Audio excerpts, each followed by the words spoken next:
Sahabat Kristus, salam jumpa dalam kasih-Nya.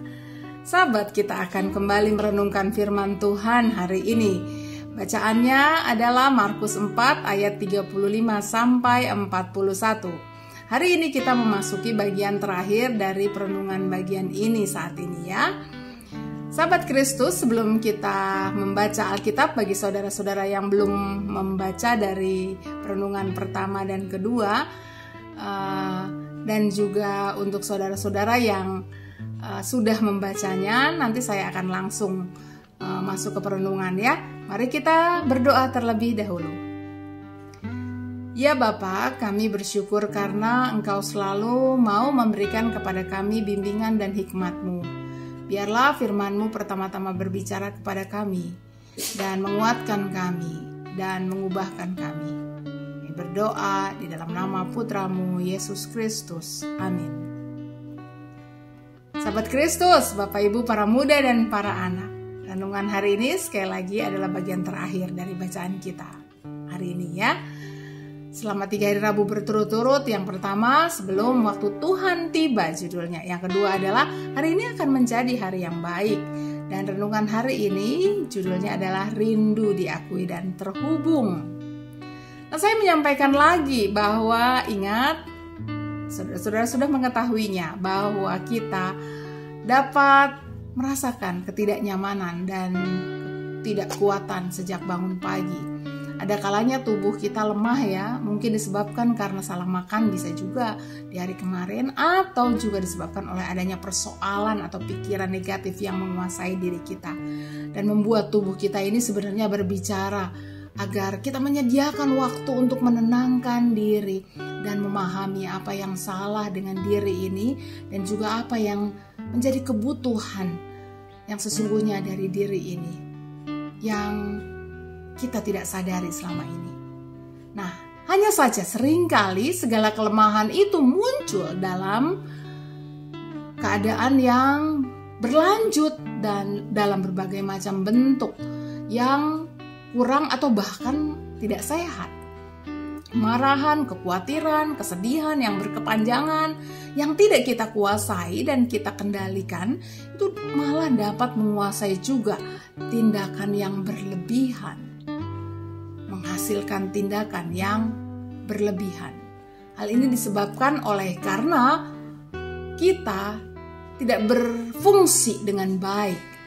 Hal ini membuat kita lebih dikendalikan oleh berbagai emosi yang berkecamuk. Bahayanya adalah tindakan atau langkah yang kita ambil lalu menjadi salah. Mengapa ya bisa salah? Dalam keadaan dikuasai emosi, tindakan yang kita lakukan itu hanya berdasarkan emosi. Padahal segala tindakan pasti mengandung resiko dan akibatnya sendiri-sendiri. Emosi yang menguasai sering menipu kita akan hasil dan resiko yang akan kita lakukan atau malahan dikuasai oleh emosi itu adalah telah mencuri kesempatan kita untuk mempertimbangkan segala hasil dan resiko dari perbuatan kita. Nah, bisakah kita membayangkan bagaimana para murid ketakutan di tengah badai itu? Bisa saja. Karena dalam keadaan ketakutan, mereka lalu berteriak kepada Tuhan Yesus, "Guru, Engkau tidak peduli kalau kita binasa." Sepertinya mereka saat itu sudah kehilangan akal dan sudah dikuasai emosi, sehingga Tuhan Yesus yang seharusnya mereka hargai karena segala kasih dan kebesaran yang telah mereka lihat di darat tentang Dia. Dan bukankah juga seharusnya mereka melindungi Dia ketika badai itu datang? Bukankah mereka itu sebenarnya adalah pemilik-pemilik kapal yang tahu seharusnya bagaimana mengendalikan kapal? Sekali lagi, seharusnya mereka tidak perlu menyalahkan Tuhan Yesus atas ketenangan dan tidurnya di tengah badai saat itu. Apa yang kurang dari para murid sehingga mereka dikuasai ketakutan? Yang kurang adalah karena mereka tidak cukup terhubung dengan sang penguasa taufan itu. Sehingga mereka dikuasai ketakutan, bukan ketenangan, karena penyerahan diri kepada sang penguasa? Bukankah sang penguasa lah yang dapat mengatur dan menghentikan semua badai itu? Dialah yang berkuasa atas alam raya ini. Dialah yang akan menentukan bagaimana dan kemana badai datang dan pergi. Demikianlah para murid dikuasai ketakutan.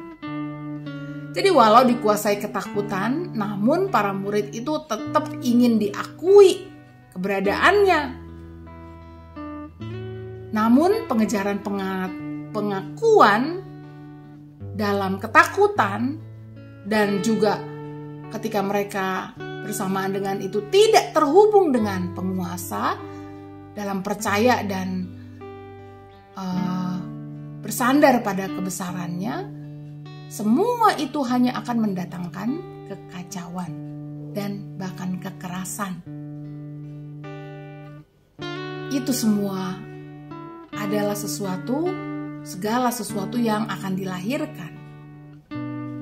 Nah, saudara-saudara, itulah kemudian alasan Tuhan Yesus bertanya, "Mengapa kamu tidak percaya?" Dengan belajar dari kesalahan para murid, sahabat, kita belajar bahwa jika saja setiap kehendak dalam diri kita yang butuh pengakuan disertai dengan berbagai macam emosi tadi, namun bersamaan dengan itu juga tetap terhubung kepada Tuhan Allah yang Maha Besar, maka artinya kita akan sungguh-sungguh percaya pada kebesaran dan kuasa Tuhan Allah yang dalam hidup kita berkuasa, yang Dia menghendaki dan mengatur segalanya. Maka dari sanalah lalu kita akan memiliki dasar untuk melangkah dan bertindak. Saya oleh karena itu menyarankan pada Bapak Ibu sahabat semua, agar kita suka menyediakan waktu hening dengan nafas yang dalam dan tenang, lalu berdoa dengan penuh penyerahan kepada Tuhan Allah, Sang Penguasa kehidupan kita, sehingga kita di dalam segala ketidaknyamanan dan kegelisahan, dalam ketakutan dan kesedihan pun, juga dalam amarah, mungkin semua itu juga sebenarnya didasari oleh pencarian kita akan pengakuan diri.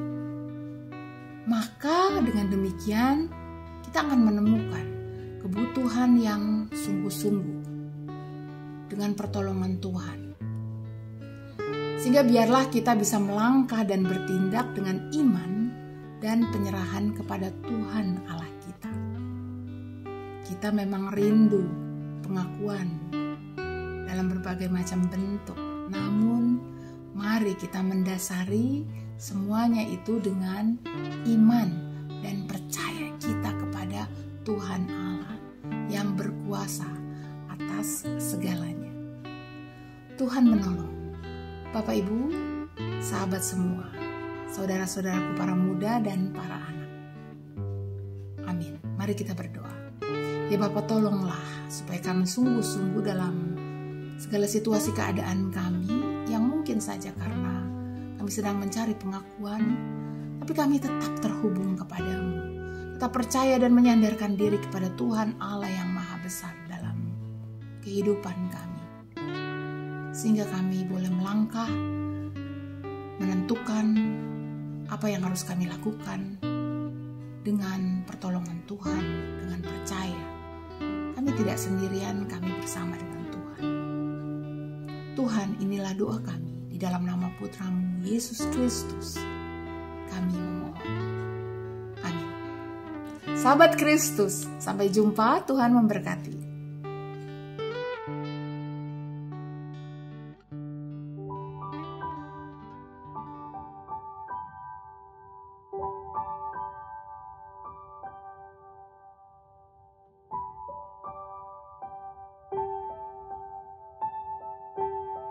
Iman adalah sesuatu yang hidup.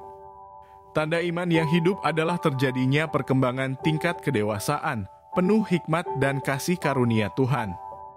Sebagai bagian dari tugas gereja untuk mendidik iman anggotanya, GKI Kuitang melalui Komisi Pendalaman Alkitab melaksanakan kegiatan pendalaman Alkitab yang terbagi ke dalam 3 fase. Berakar, bertumbuh, dan berbuah. Metafor tanaman digunakan dalam 3 fase tersebut untuk menggambarkan proses perkembangan iman yang hidup. Berbeda dengan fase sebelumnya, pendalaman Alkitab kali ini menggunakan metode berbagi praksis Kristen atau Shared Christian Praxis. Saat ini kita telah memasuki fase ketiga, yaitu fase berbuah. Pada fase ini, kita akan belajar apa hakikat menjadi orang Kristen dan panggilan hidupnya, serta mengenali jenis pelayanan yang sesuai dengan diri kita. Fase berbuah ini dibagi ke dalam 4 kali pertemuan. Pertemuan 1, Aku, Tuhan, dan Sesamaku disampaikan oleh Pendeta Lithos Sitorus Pane. Pertemuan 2, Hakikat Panggilan dan Pelayanan dibawakan oleh Pendeta Emeritus Arti Sembiring. Pertemuan 3, Aku dan Gereja Tuhan Yesus Kristus dibawakan oleh Ibu Ani Gosana. Pertemuan 4, Menemukan Perspektif Baru dibawakan oleh Pendeta Emeritus Daniel Budiman. Materi ini akan menolong peserta untuk memperoleh perspektif baru dalam memandang Tuhan, diri sendiri, orang lain, dan pengalaman hidup yang dialami. Perspektif baru berarti menggali apa yang ada di balik permukaan. Perspektif baru ini sangat menentukan bagaimana kita memandang dan memaknai segala sesuatu. Ayo, ikuti kegiatan pendalaman Alkitab sesi ketiga, Berbuah, yang akan dilaksanakan setiap hari Sabtu di bulan November, pukul 9 pagi sampai dengan selesai. Segera daftarkan diri Anda.